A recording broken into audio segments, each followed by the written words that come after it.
Hey guys, Sherry here from Woodshop Diaries, and I'm so excited to be partnering up with Puron Plywood to share how I built this do-it-yourself storage desk. Lately, I've been building a lot of pieces with a simple, clean, modern feel, and while I personally love that style, every now and then it's really fun to dress up a piece with some fancy trim for a more traditional look.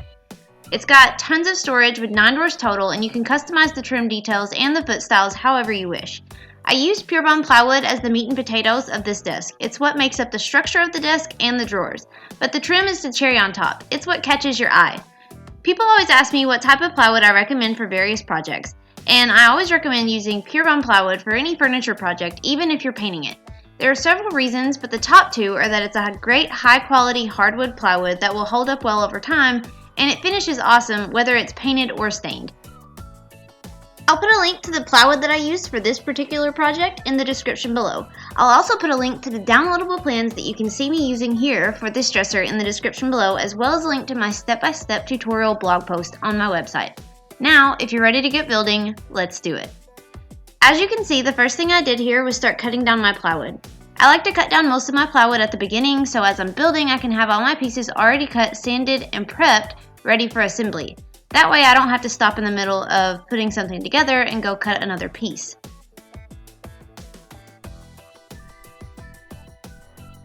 Once my plywood was cut down, I started preparing the pieces that will make up the 2 side cabinets. I had 4 plywood panels for this, 2 for each side, and I drilled 3/4 inch pocket holes along the bottom and back edges of these pieces. One thing to note here is that you want your pocket holes to be on the inside of the cabinets, and the orientation of the back holes will be opposite for each side of each cabinet.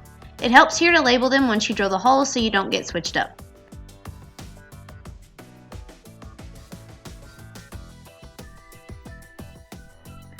Once the pocket holes were drilled, I started assembling the cabinets. Using wood glue and pocket hole screws, I screwed the sides of the cabinet into the bottom piece of the cabinet like shown, making sure the pocket holes were on the inside. At the top, I used 2 3-inch wide pieces of plywood scrap, or you could also use a 1x3 instead, and attached using pocket holes and screws. These will serve as support pieces and a place to screw through later to attach the top. Once the cabinets were assembled, I glued and screwed on these cute little ball feet from Osborne Wood Products. The link to the ones that I used can be found in the blog post that I linked below. I just applied a dab of glue and attached through the bottom of the cabinet like shown using 2-inch wood screws.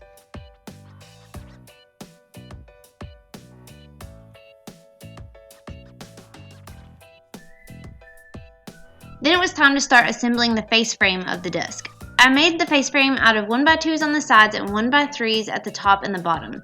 I added a 3/4 inch square dowel between the top drawer and the rest of the drawers as a decorative touch. I assembled the frame using glue and pocket hole screws and just attached the square dowel in place with wood glue. I clamped it lightly to keep the dowel in place and waited for the glue to dry.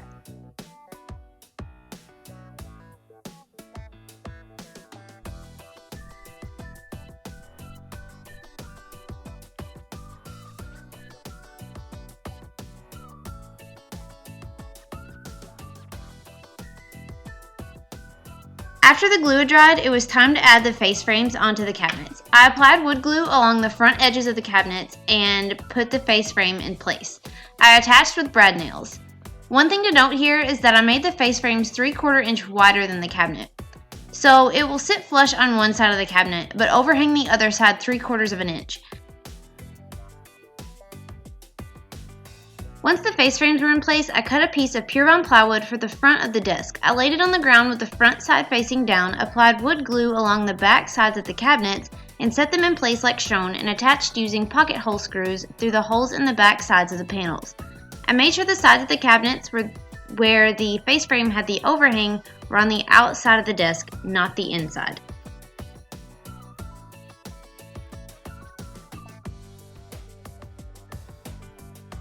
My shop floor isn't level, so to make sure the desk was level, I hoisted it up on top of my workbench before moving on. Once I saw that it was pretty level, thank goodness, I moved on to attaching this apron piece on the front of the desk with pocket holes and screws from the inside. Then I moved the desk back down to the floor to attach the trim. For the trim, I glued and nailed 1x3s and 1x2s everywhere except the vertical pieces on the desk sides. Remember that overhang from earlier?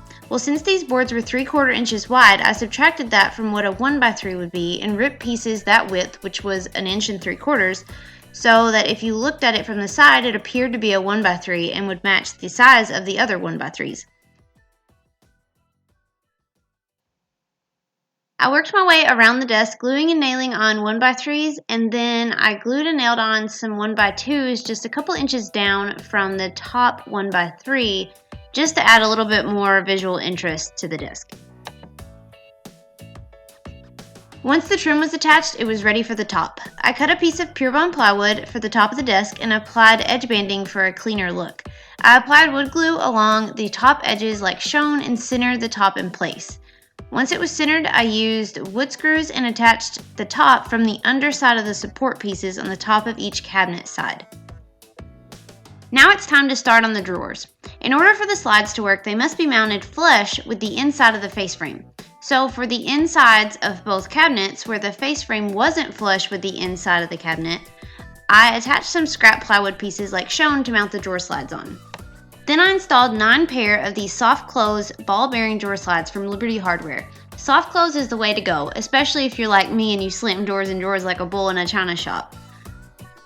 Then it's my favorite part of any project. Time to make the drawers. I cut down some of my remaining plywood to make the drawers and used my table saw to cut a 1/4 inch dado into the pieces.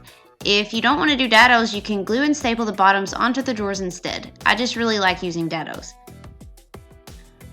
Once I had the pieces cut to size, I applied iron-on edge banding to the tops of the drawers. It really makes for a nice clean finish on plywood drawers.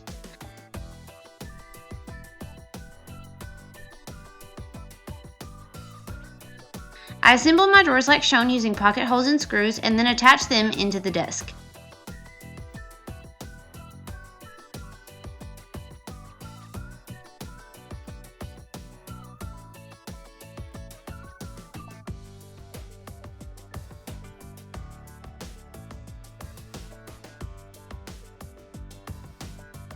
I used some scrap pieces as spacer blocks to make for easy installation.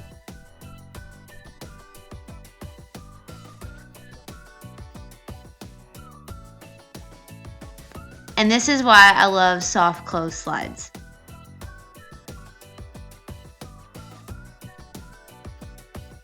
Before cutting the drawer fronts, I went ahead and finished trimming out the desk with molding.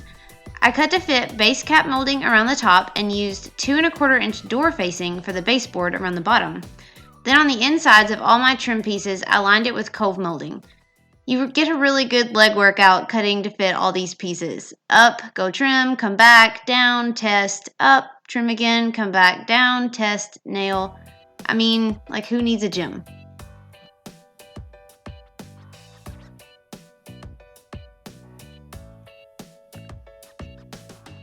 Once all the molding was done, I used wood putty to cover all the nail holes and clean up any corners or joints that weren't perfect. While the putty dried, I started cutting down drawer fronts. I edge banded all the sides of these before attaching to my drawers.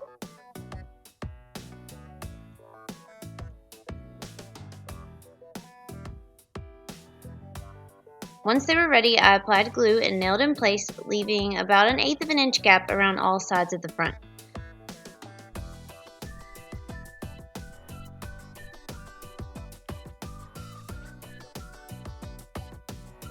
Once they were in place, I removed the drawers to make it easier to finish. It's really helpful here to label the drawers so you know where they went when you're ready to put them back in place. Then I secured each drawer front with screws from the inside like shown.